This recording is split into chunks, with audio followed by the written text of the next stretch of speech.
worst disaster, putting one of her friends in hospital. I poisoned my best friend. You poisoned your mate? I did, by giving her uncooked chicken, and she spent 2 days in hospital. Oh, my goodness me. Ladies and gentlemen, Gordon Ramsay.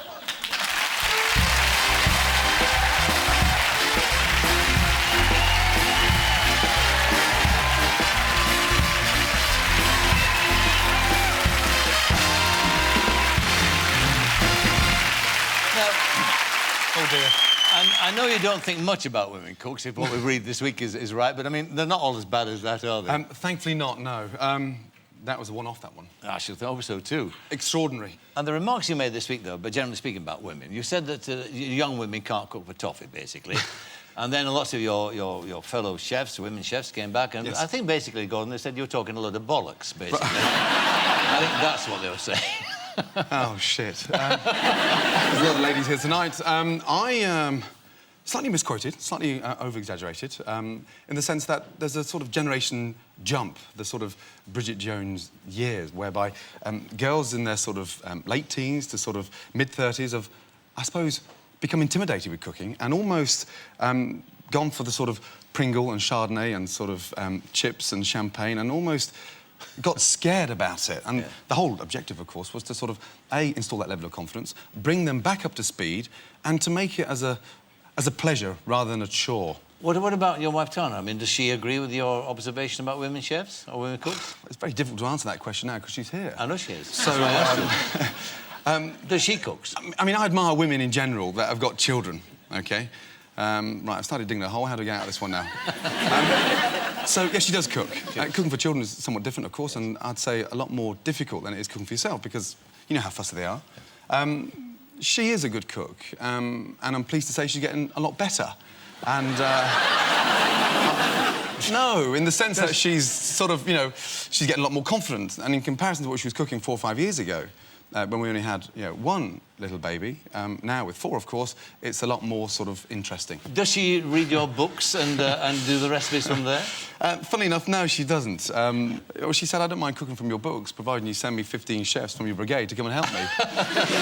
So, yeah, tough. What about America? Because since we last talked, you've been over there, you did Hell's Kitchen over there. Yeah. And you did it in a different way, didn't you? You didn't have celebrities cooking in the kitchen, you had ordinary people cooking there. Now, first of all, and it was a huge success, what was it like, though? Was there a difference in attitude from the people that you had in your kitchens that you were trying to train up than here in Britain? Yeah, I mean, first of all, an amazing experience, no two ways about that. A phenomenal set and a brilliant build of a restaurant and very flamboyant and the expenditure, etc. The contestants in the kitchen were, I mean, slightly weird, a little bit nerdy, and a little bit sort of, you know, up their own arse. So it was an extraordinary experience, but the objective was to get a winner. There was a phenomenal prize at stake, so you put them through the mill in a way that $1 million, wasn't it? Yeah, I mean, a huge prize. Yeah. So you had to work out within the first 3 or 4 sort of weeks who really wanted it, who was obsessed with food and excited about doing well, or who was just there to basically wind me up or try and sort of skive. And, you know, cooking has never been a job. It's a passion, so, yeah, an extraordinary experience. Let's have let's show a clip here, which shows you confronting, not like you at all, this, one of your brigade. I'm asking you if this looks acceptable. Right, get it on the hot plate. You want to pick on me? Pick on me. I don't give a shit. And you think every time you want to ask me a question, fat fuck, that I'm going to go down there and run to you when I'm trying to run a kitchen. You fucking come to me. Is that clear? Yes, it is. Good. Now, what was the question? Is this acceptable to you? I'll let you know. Now, fuck off. Yeah, I have to say that was a good day. Very difficult. I mean, quite an extraordinary experience. Customers were awkward. I mean, very awkward. In what way? More upfront, more aggressive than they are in this country? Very finicky. Things like Caesar salad with no dressing and, you know, asparagus that had been steamed. And there's this one particular night, I think it was like 3 weeks into it, where this lady had come running up to the hot plate and had a napkin in front of me and shouted, you know, Chef Ramsay, your food sucks, which is, you know, a polite word of saying your food's shit, which was pretty nasty. She'd only eaten the starter. She started talking about, you know, I don't like the food, I don't like the service, and, you know, I'm going to leave. And she said, how old were you when you went through the car windscreen? I said, excuse me? what does that bear relevance to what we're trying to cook for your dinner? He said, well, the wrinkles and the scars on your face, how old were you when you went through the windscreen?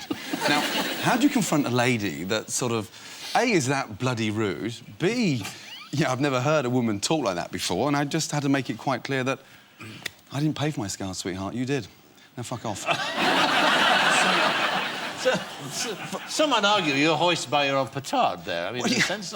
Yeah, no, I work for a living. I've been in the kitchen for 21 years. It clearly shows on my face. However, when you're up to eyeballs in sort of SH1T and you're sweating your balls off to create this food, and you've got some bloody dizzy-liddy bimbo that can't even see her own chin because she's knocking herself out with her boobs all the time, it's extraordinary. So, an amazing experience, and would I do it again? Yes. Yeah, I would, definitely.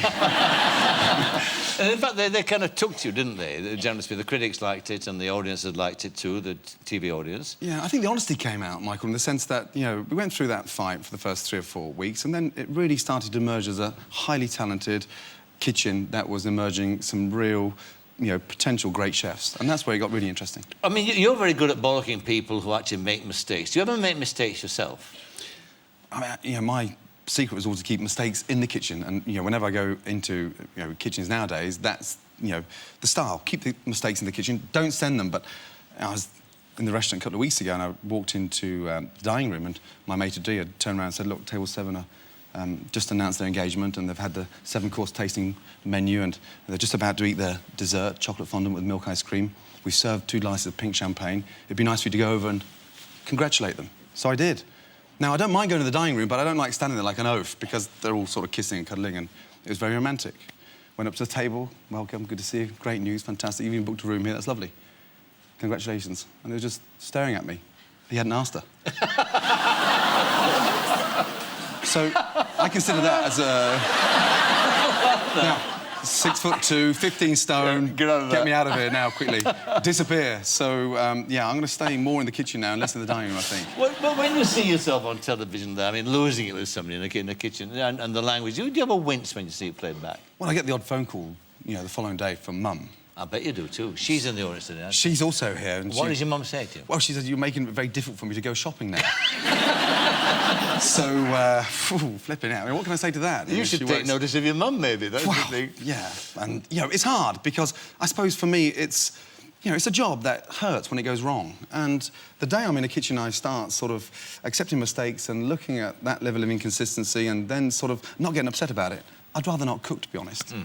I never really see it as a job, it's a passion. So when you've spent all day in there and you've got that little sort of glory of 2 to 3 minutes, 8 hours of graft to get that 2 minutes of special on a plate, it hurts when it goes wrong. But you see, this is really what's interesting about you. I mean, 2 things. I mean, I think you're a great teacher. That's what you are. That's what comes across when you're in Hell's Kitchen, and the other one where you go and sort the restaurants out. Yeah. That's an inspiring teacher as well. But secondly, you're in pursuit of something that's impossible, Gordon. You're in pursuit of perfection, aren't you? I'm a self-confessed perfectionist, but I mean, I've always considered pressure healthy. And, like a football team, like restaurants, there's divisions. Premier League, first, second, third division. And if you don't want to take that pressure at that level, then, I was in Tokyo a couple of weeks ago and in front of 450 journalists, and they turned around and said, well, how do you think your temperamental skills are going to fit over here when you launch the restaurant? Because our Japanese chefs are full of etiquette, incredibly polite, and we don't talk to one another like that in the kitchen. I said, that's right. I'm in agreement with you. It's all sushi. There's no heat in there. Put me in a kitchen that I don't have to cook in front of a stove, then I think the temperament will be a lot lower. Yes. Now, you mentioned there Japan. You're opening up in America, too, in New York. Yes. And you've got various other in Dubai and all around now. Is there a danger you're going to become a tycoon and not a cook? Oh, no. I mean, 38 now. I have a great setup, the most amazing team. I've never tried to run a business. I don't think chefs are that good at running businesses. And I don't get bogged down with that. I have to continue, evolving. Customers vote with their feet. You don't get told, by your customers, you're no longer any good. They go elsewhere. They go to another restaurant and they just don't come back to you. So I never want to sort of lose that magical touch, that insight to that level of perfection. So I have to stay close to the kitchen. And that's the hard game. You could never have imagined, could you, when you were this sort of football on Glasgow Rangers books all those years ago, that this would now, you'd be sitting here, you'd be in charge of this empire, which you are, and be this international sort of television figure that you are now? Not at all, no. I mean, in the sense that there's no plan, is there? No one gives you a script, read the following, it'll be, it'll happen. And that's the hard thing about cooking. You come across so many individuals that are in love with the idea of becoming successful, but are not in love with the idea of the passions involved and what you've got to do to perfect. And it's a big difference. So, it's a reality touch, and you have to stay focused on your customers, not lose the plot, and make sure that you continue evolving. Don't get bored. And what about the memoirs too? Because your life story, I mean, I've done a beginning and an end there, but when you fill in the bits in between and the bits before as a child, it's a fascinating story.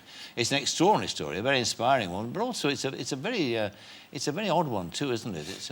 It is bizarre, but I mean, I feel happier that we started writing about it, in the sense that... You've started now, have you? Started now. Oh, good. Next autumn. I mean, Right. It's coming out on my 40th birthday next November, and Humble Pie, and that's the title. That's the title, and it's going to be tough for my sisters, my little brother, my mum, and everyone connected, in the sense that, I'm too honest, I think, sometimes.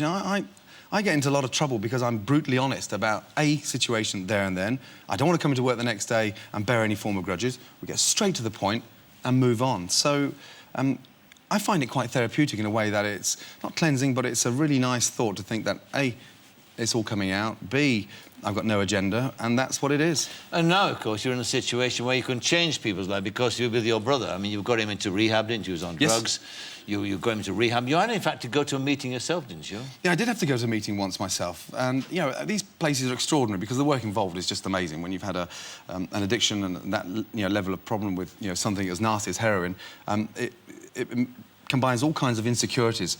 So the fact that he's been clean, a year, he's now on a voluntary service operation out in Sumatra, and he's doing exceptionally well.